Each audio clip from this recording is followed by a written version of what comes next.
You'll hear someone booking transport for a trip. First, you have some time to look at questions 1 and 2.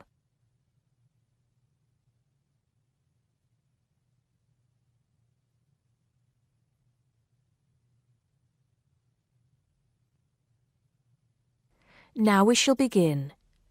You should answer the questions as you listen because you will not hear the recording a second time. Listen carefully and answer questions 1 and 2. Good morning, Burnham Coaches. Sarah speaking. How can I help you? Yes. Good morning. I'm a teacher at the Down Language School.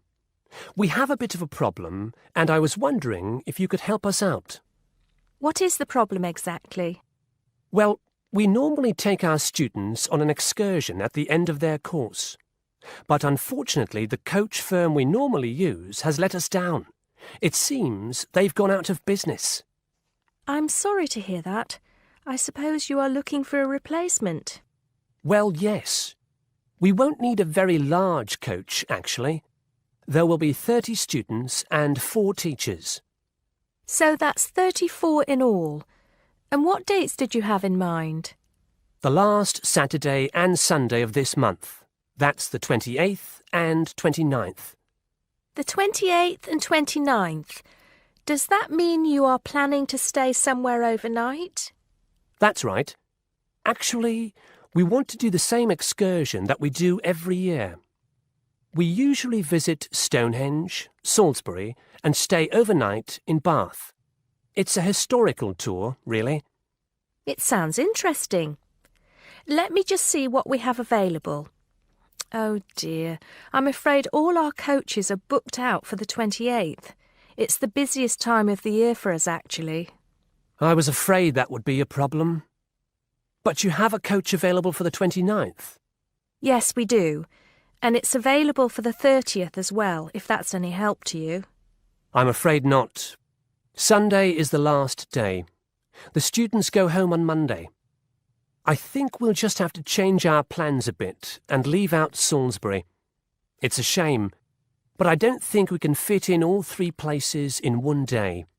So you would like to book the coach for the 29th, visiting Stonehenge and Bath, is that right? Yes, I think so. Before you hear the rest of the conversation, you have some time to look at questions 3 to 10.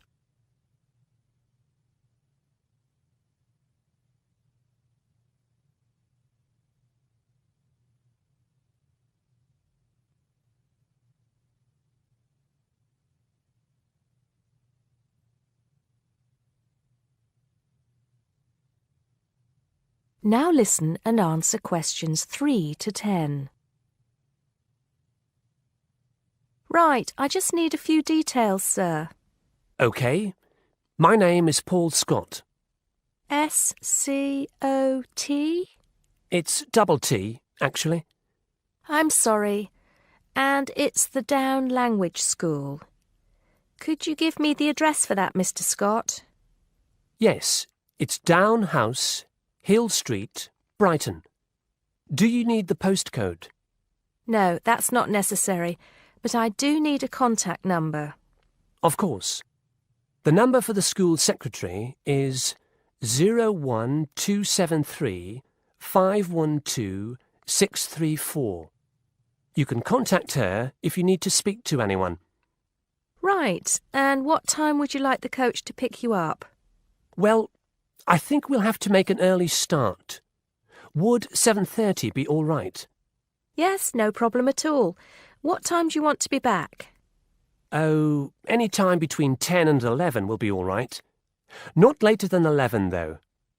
Right, I'll make a note of that. 11 p.m. latest. There's just one more thing I need to know. Presumably, you'll be visiting Stonehenge first. How long do you want to stay there? Well, we normally stay about an hour.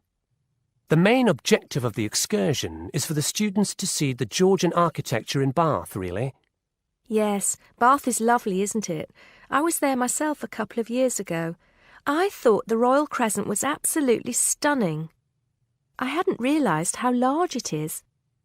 Well, I think that's all I need to know, Mr. Scott. Thank you for booking with us. Just a minute. There's one thing you seem to have forgotten. How much will this cost? Oh, I'm terribly sorry. I was thinking about Bath. Just bear with me a moment. Yes, it's a round trip of 300 miles and a total time of 16 hours for the driver. For a 45-seater coach, that will be a total of £500, including tax and insurance. Do we have to have such a large coach? There are only 34 of us. We don't have any smaller coaches, I'm afraid. Oh well. At least we won't be cramped for space. When do we have to pay? We require a 20% deposit to confirm the booking. I suggest that you do that as soon as possible, today if you can. The balance you can give to the driver if you're paying by cheque. Have the cheque made out to Burnham Coaches. I think that'll be all right. I will have to check this with the school accountant, but if all is well, I'll arrange for someone to bring you the deposit within the next 2 hours. That'll be fine, Mr. Scott. Well, thank you very much indeed. Goodbye. Goodbye. That is the end of part 1. You now have half a minute to check your answers.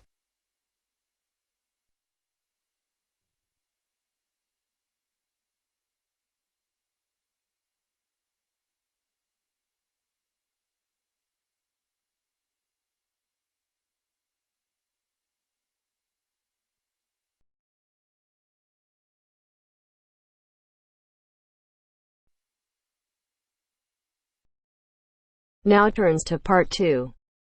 Part 2. You are going to hear some announcements made to a group of people who are planning a trip to Greece. First, you have some time to look at questions 11 to 15.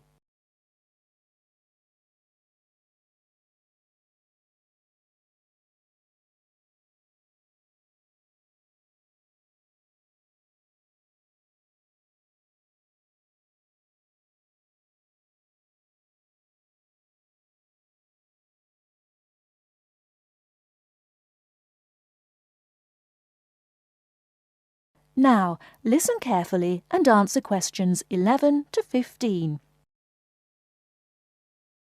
Good morning, everyone. I'm getting very excited about this trip to Greece, and I'm sure you are too. As you know, we didn't have all the details at our last meeting, but I can give them to you now. We'll leave London Gatwick Airport on British Airways next Wednesday. Please be sure to be at the airport by 6:30. I know it's early, but our departure time is 8:25 a.m. We're quite a large group and we don't want to have any hassles. Please be sure to have all your travel documents ready. We'll arrive in Athens at 2:25 in the afternoon and there'll be a vehicle there to meet us. It'll be a full-sized coach so everyone can travel together. We'll spend 3 full days in our hotel in Athens, although we're only being charged for 2 nights accommodation, which is good news. The second day we'll go to the National Archaeological Museum to see the enormous collection of ancient Greek works of art, antiques, statues, a brilliant display. We'll eat out at a typical Greek restaurant on Thursday night. It's going to be a very busy time in Athens. Friday morning and afternoon we'll visit historic sites, but we have nothing planned for the rest of the day. On Saturday we're off to the islands, the Greek islands of ancient myth and modern romance. Now the big news. At first we thought we'd take the ferry, but we've been very lucky to secure a sailing boat, which is big enough for all of us. I'm really excited about this part of the trip because we'll see the islands to the best advantage and we'll be able to cruise around and sleep on board. We'll get off at different islands and for one part of the trip we'll have people playing Greek traditional music actually on board with us. Now I'll pass out a brochure with all the details. Before you hear the rest of the talk, you have some time to look at questions 16 to 20.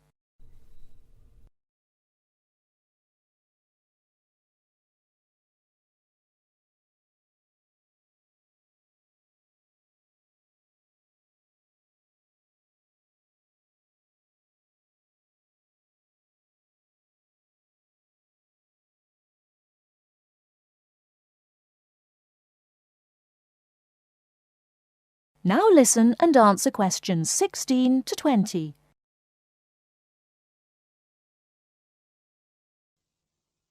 A lot of work has gone into organising this tour, and I'd like to thank in particular the travel agent who got us a really good deal, and the people at the British Museum who offered us such good advice. Trips like this only happen because of the hard work of really expert people. As you know, we have planned a gathering for when we return. I have a list of things which the committee would like you to bring to the party. They are your pictures and something to eat for everyone to share. You are almost bound to have people ask what we have in common and why we're travelling as a group. I suppose the answer is that we're interested in learning about old societies and vanished cultures, and we all enjoy travelling. Of course we enjoy fine food too, but that's not as important. Oh, I nearly forgot the last piece of information. You'll see there are labels which I have passed around for you to put on all your luggage. Could you fill them in, please? On the top line, please write Greek tour, and on the lower line, write in block letters, I mean uppercase, the letters AA and the number 3. That's AA3. We need to have these labels clearly displayed to help the baggage handlers keep our luggage together on the different parts of our trip, so please don't take them off.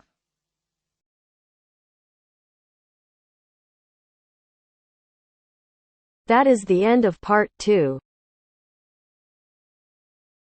You now have half a minute to check your answers.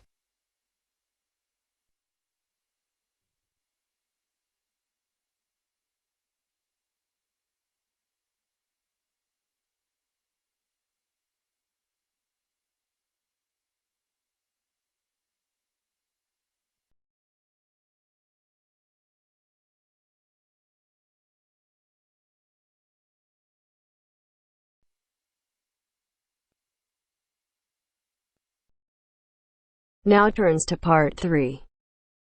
Part 3. You will hear somebody talking to a group of students about a university language centre. Listen carefully and answer questions 21 to 24.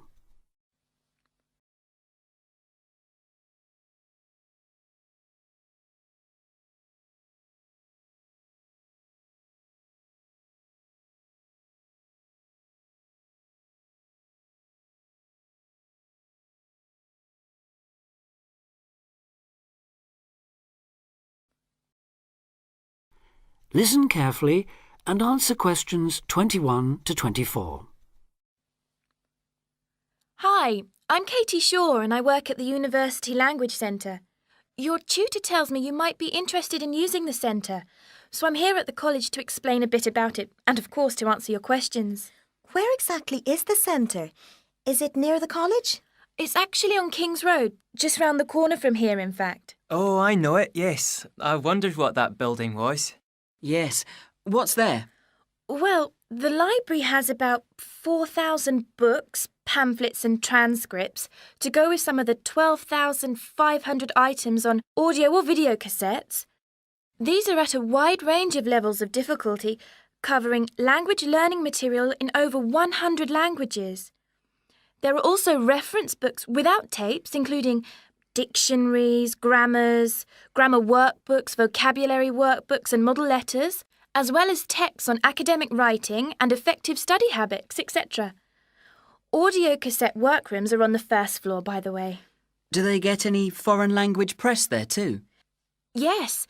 The library subscribes to a number of European daily and weekly newspapers, including Le Monde from France, L'Espresso from Italy, and the weekly international edition of the Spanish paper El País. What about learning with computers? Can you do that there? CALL, or Computer-Aided Language Learning, is available on the first floor. How many PCs are there?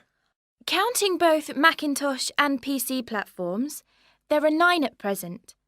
There are materials in over 15 different languages, and new material and language categories are being added as library funds permit. The programmes cover verb drills, grammar exercises, activities to accompany multimedia textbooks, pronunciation, translation, and some multimedia applications. The same hardware permits access to the internet with its many language learning and discussion sites. What about TV? That's a good way of learning a language too.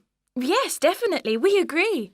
So on the second floor of the centre, there are televisions to view live satellite television broadcasts in 7 languages. Oh, which ones are they? Currently, we've got Arabic, French, German, Italian, Portuguese, Spanish and Russian. Turkish broadcasting can be viewed live on request. The centre records the news in French, German, Arabic, Italian, Japanese, Spanish and Russian. And English too. Before you hear the rest of the talk, you have some time to look at questions 25 to 30.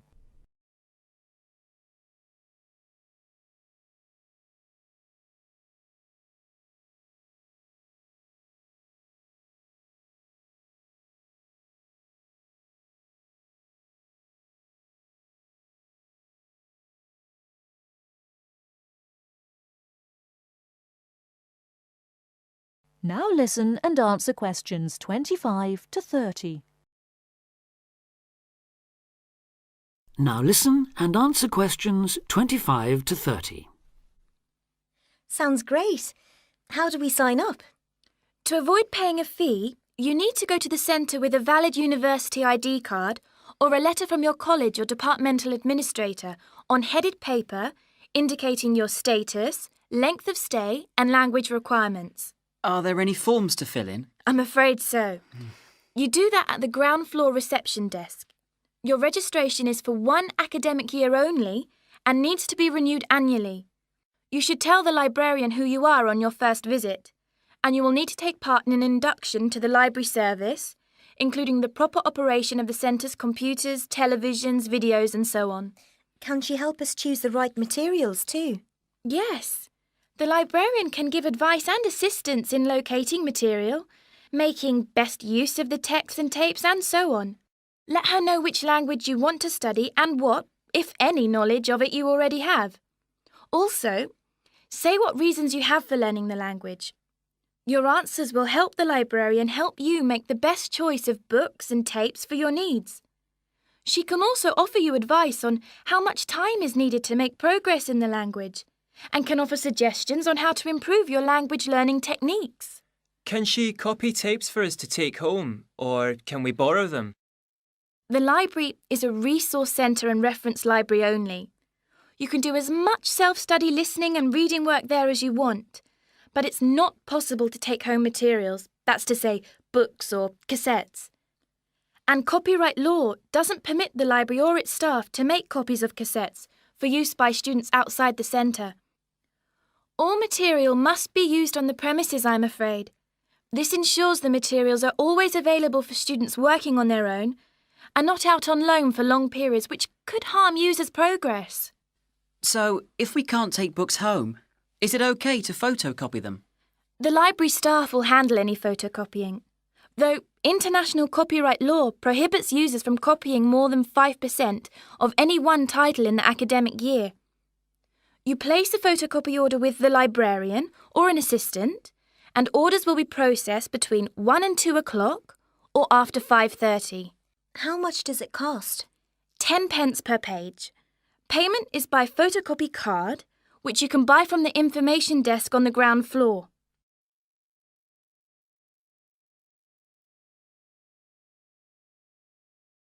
That is the end of part 3. You now have half a minute to check your answers.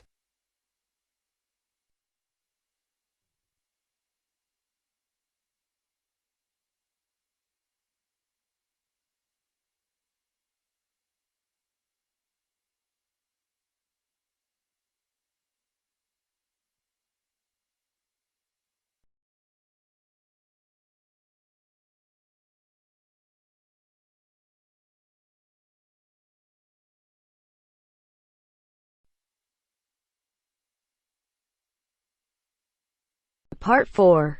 Part 4. Complete the notes below. Use no more than 3 words for each answer. First, you have some time to look at questions 31 to 40.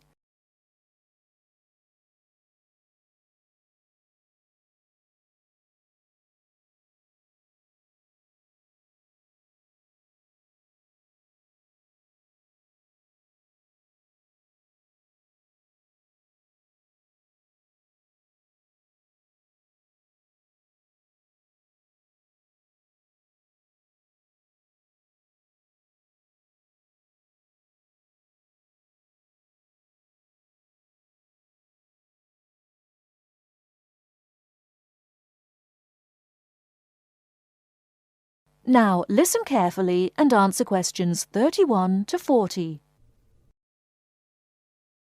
Good afternoon. I'm glad you all found your way here. Now I'd like Dr. Wallace to introduce us to the Arboretum. Good afternoon. Although at first glance the Arboretum may look like a park, it is a research and teaching facility that also provides a place for people to develop a positive relationship with nature. When then University of Wisconsin-Madison purchased the land, mostly during the 1930s, much of it bore little resemblance to its pre-settlement state. Instead, it had been turned into cultivated fields and pastures that had fallen into disuse. The university's Arboretum committee decided, early on, to try to bring back the plants and animals that had lived on the land before its development.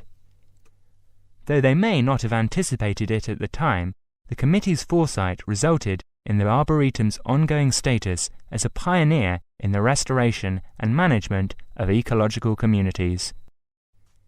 In focusing on the re-establishment of historic landscape, particularly those that predated large-scale human settlement, they introduced a whole new concept in ecology: ecological restoration. The process of returning an ecosystem or piece of landscape to a previous, usually more natural, condition. Madison was a fast-growing city in the 1920s. Fortunately, some leading citizens recognized the need to preserve open space for Madison's residents. Most of the Arboretum's current holdings came from purchases these civic leaders made during the Great Depression. In addition to inexpensive land, the Depression brought a ready supply of hands to work it. Between 1935 and 1941, crews from the Civilian Conservation Corps were stationed at the Arboretum and provided most of the labor needed to begin establishing ecological communities within the Arboretum. Efforts to restore or create historic ecological communities have continued over the years, with the result that the Arboretum's collection of restored ecosystems is not only the oldest, but also the most extensive such collection. In addition to these native plant and animal communities, the Arboretum, like most arboreta, has traditional collections of labelled plants arranged in garden-like displays. These horticultural collections, featuring trees and shrubs of the world, are the state's largest woody plant collections. That is the end of part 4. You now have half a minute to check your answers.